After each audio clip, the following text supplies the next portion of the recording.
வணக்கம் மக்களே, சமைக்கலாமா? இப்போ நாம் என்ன சமையல்னா சோயாபீன் சாப்பாடு பண்ண போகிறோம். மாங்காய் புதினா சாப்பாடு எப்படி பண்ணுறோம் பார்க்கலாம். மாங்காய் பச்சை மிர்ச்சி ஜாடி எடுத்துட்டு புதினா தழை, கொத்தமல்லி தழை, ஒரு பச்சை மிளகா, பூண்டு, இஞ்சி, இது எல்லாமே கொஞ்சம் தண்ணி ஊற்றி அரைச்சி வச்சுக்கோங்க. பாருங்க, புதினா, கொத்தமல்லி தழை, இஞ்சி எல்லாம் போட்டு நல்லா அரைச்சி வச்சாச்சு.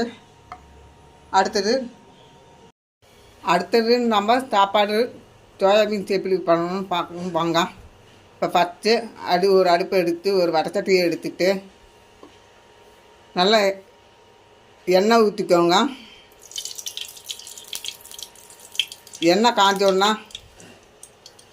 பாருங்கள், எண்ணெய் காஞ்சிடுச்சு. அடுத்தது பார்த்திங்கன்னா இந்த பிரியாணி தழை, ஏலக்காய், சாறு முக்கு, அன்னாசி முக்கு, ரோஜா பூ, இது எல்லாமே போட்டுக்கோங்க. அப்போ தான் இது போட்டோன்னா நல்லா மணமாகவும் நல்லாயிருக்கும். போட்டுக்கோங்க.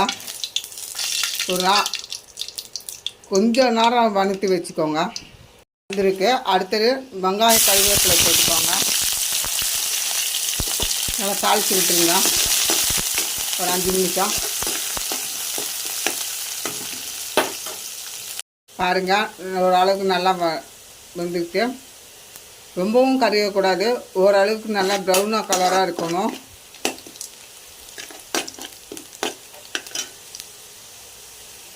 பாருங்க வந்துட்டு.